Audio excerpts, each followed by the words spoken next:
Hi, writers. Welcome to lesson 7. Let's do a little bit of check-in as we get started today. I am going to put my laser next to one of the things that we're writing about. If you chose to write about this, I want you to raise your hand or give me a little whoop whoop and say, that's me. All right? Who is writing about either pepperoni pizza or cheese pizza? Whoop whoop, that's me. That's what I'm writing about. Who's writing about football or basketball? Okay, who's writing about M&Ms or Skittles and why one of those are better? Okay, who's writing about whether Batman is better or Spider-Man is better? Okay, anybody writing about something different? Okay, lots of different ideas in our writing today. What we are writing about is called our topic. So in my case, because I'm writing about pepperoni pizza, my topic is pepperoni pizza. You know a lot about topic because we talk about it in reading as well. A topic is just what the writing is all about. When you're doing an opinion writing, it's important that your reader be able to know not just the topic, but also your opinion. And that's how we start an opinion piece. That's going to be our goal today. I can write an opinion piece where I introduce my opinion in a big, bold way. Let's get started. So by now, you are very familiar with this anchor chart that we've been using to help ourselves think about what makes a strong opinion writing. Today, we're going to focus again on the part where we do our bold opinion. One way that you can write a big, bold opinion is to use a describing word that ends in "er." When we use a describing word that ends in "er," it means that we are saying something is more than something else. Like, I might say that M&Ms are tasty, but if I add "er," I would say they are tastier than something else. Maybe I want to say that something is scary, but in my big, bold opinion, I could say that it is scarier than something else. That means I think it's more scary than another thing. Words like happier or faster, yummier, or stronger. Notice how each of these words shows that our opinion that what we're talking about is more than something else.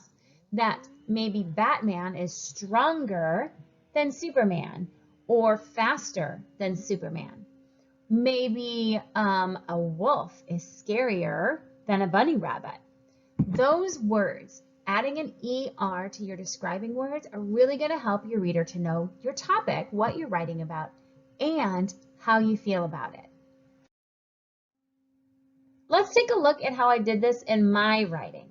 So here's what I have right now. In my opinion, pepperoni pizza is better than cheese pizza. So I do have an ER word to tell my opinion when I have the word better. Here's my topic, pepperoni pizza. Here's my opinion, is better than cheese pizza. But I want to make sure that it's big and bold. So I'm going to choose a describing word and add ER. I think pepperoni pizza is yummy. So if I change that from yummy to say yummier, that introduces my big, bold opinion.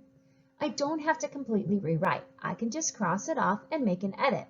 I like to do that in a different color because it really helps me remember what I did. So here's my new introduction. In my opinion, pepperoni pizza is yummier than cheese pizza. Doesn't that sound a lot better? Now my readers know that not only do I think it's better, I think it's yummier, which when I'm writing about food is a better word to use.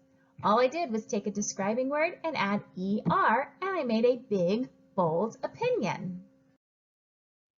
Okay, writers, your turn to try this work. Here's your job for today. Reread one of your opinion pieces and make sure that you have a big, bold opinion. One of the ways that you can do that is to use an ER word.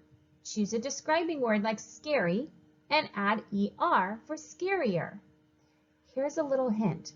You're going to learn this later in phonics, but if your word ends in a Y and you want to add ER, take the Y off and change it to an I, like I did for the word scarier.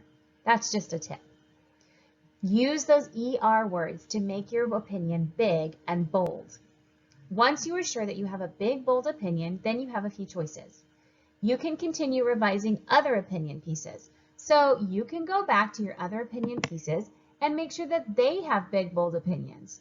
You could revise and make sure they have reasons. You could check and make sure they have examples and details that back up the reasons. You always can go back and make your writing better. If you're completely done with your writing piece and you don't have anything to revise, you can always start a new opinion piece. Go back to the comparisons page and choose a new topic.